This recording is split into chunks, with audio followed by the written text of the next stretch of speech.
আসসালামু আলাইকুম। আমাদের এই যে প্রতিষ্ঠান স্কলাস্টিক কেয়ার কাউন্সিল, এই প্রতিষ্ঠানটা একটু ব্যতিক্রম শিক্ষাদান কেন্দ্র। দ্যাট মিনস একটা অন্যরকম কোচিং সেন্টার, যেখানে শিক্ষার্থীরা পাঠ শেখার পাশাপাশি তাদের শারীরিক এবং মানসিক যত্নের একটি অনন্য প্রতিষ্ঠান। এটা হলো গেটটা, এই যে পাকা রাস্তা, এই যে পাকা রাস্তা, এই দিক দিয়ে খোলা মাঠ, বিশেষ করে ফসলের মাঠ, আর এদিকে পাকা রাস্তা অনেক দূর পর্যন্ত গেছে। এইদিকে অনেকগুলো গ্রাম, আশেপাশে গ্রামগুলো এই রাস্তা দিয়ে আনাগোনা করে উপজেলা লেভেলে, পরে জেলা পর্যায়ে এই রাস্তাটা। এখন এই যে আমরা গেট দিয়ে ঢুকছি, এইটা হলো মূলত আমাদের স্কলাস্টিক কেয়ার কাউন্সিলের ঢোকার প্রথম রাস্তা। তারপরে এটা মূলত একটা এগ্রো প্রজেক্ট ছিল, রিসোর্ট টাইপের একটা প্রতিষ্ঠান, কিন্তু এখন এটাকে আমরা চাচ্ছি যে আপাতত শিশুদের কল্যাণে, শিক্ষার্থীদের কল্যাণে আমরা এটাকে ব্যবহার করতে পারি কিনা। এদিক দিয়ে এখন দেখেন ওই যে দূরে স্থাপনা আছে, কিছুগুলো স্থাপনাগুলো পুরাতন, উপরের ছাউনিগুলো নেই, এগুলো আমরা এখন রিপেয়ারিং করার জন্য কাজ করছি, উদ্যোগ নিয়েছি। তারপরে এখানে বিদ্যুতের লাইন, ওয়াটার পাম্প সবই আছে, সাজানো গোছানো গাছপালা আছে। আর এইটা হলো আমাদের একটা বাংলো ঘর। এই বাংলোটাতে দুইটা কক্ষ আছে, মাঝারি সাইজের, যেখানে 24 জন স্টুডেন্ট এট এ টাইম বসতে পারে প্রত্যেকটাতে।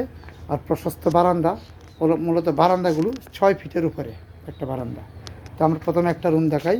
এই যে রুমটা, এখানে হবে মূলত ক্লাসরুম। এই যে ক্লাসরুমটা, এইখানে যে বসবে 24 জন স্টুডেন্ট, সর্বনিম্ন 20 জন স্টুডেন্ট বসতে পারবে। একই রকমভাবে যে এই রুমটা সেম, দুইটা রুম। আর যে প্রশস্ত বারান্দা, এই বারান্দাটা চতুর্পাশ দিয়ে, এখানে আবার শিক্ষার্থীরা ভিতরে পড়াশোনার পর এইখানে মাঠে তারা, এই যে মাঠটা, এটা একটা ছোটো মাঠ, কিন্তু এইটাকে আমরা এখনও সাজাই নাই, একটু সমান করতে হবে, প্লাস একটু ক্লিন করতে হবে। আর আমরা এটা রং করব, সাজাবো, করে একটা দৃষ্টিনন্দন হবে আর কি ইনশাআল্লাহ। তারপরে এই মাঠে একবার পাঠ শেখার পর এই মাঠে খেলাধুলা করবে, তারপরে এখানে বসে এই সুন্দর বারান্দায় বসে তারা প্র্যাকটিস করবে। এখানে আলাদা টেবিল থাকবে, চেয়ার থাকবে, এখানে তারা প্র্যাকটিস করবে। প্র্যাকটিস করার পর পাঠ শেখা কমপ্লিট হওয়ার পরে এখানে বাথরুম আছে, তারা ইনশাল্লাহ বাসায় যাবে। তো বাসায় যেয়ে শুধুমাত্র রিভিশন দেবে, হোমওয়ার্কটা করবে কোনো রকম, বা আমরা এখানে হোমওয়ার্ক করিয়ে দেব।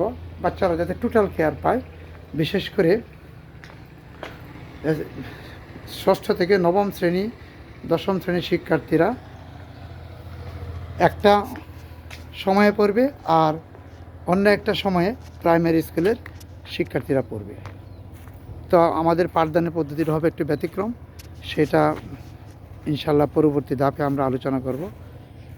এখন জাস্ট দেখানোর জন্য আমরা করেছি এই যে গেট দিয়ে বের হওয়ার রাস্তা, এই যে গাছপালা, এই যে বাংলো।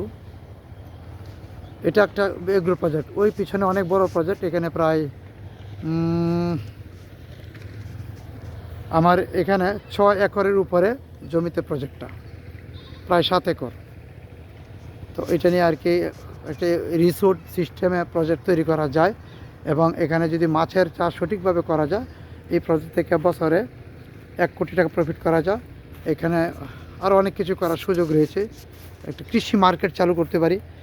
এখানে আমরা যদি আমরা গরু পালতাম, গরু রাখার জন্য ছিল, কিন্তু সেটা অনেক কিছু করা যেত। এখন আমরা আসলে এডুকেশন ওরিয়েন্টেড কিছু করতে চাচ্ছি, প্লাস ওইটাকে রিসোর্ট টাইপের কিছু একটা করতে চাই। এই যে ঝুপটার ভিতরে এখানে একটা ওয়াটার পাম্প রয়েছে, যে কারণে আমরা ঝুপটা এভাবে রেখে দিয়েছি, যাতে মানুষ সহজে ঢুকতে না পারে।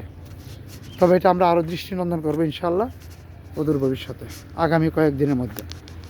আপনাদের সবাইকে ধন্যবাদ, এবং আমাদের এই প্রজেক্টে, আমাদের এই রিসোর্টে, আমাদের এই স্কলাস্টিক কেয়ার কাউন্সিল কেন্দ্রে আপনাদের সকলকে স্বাগতম। আসসালামু আলাইকুম।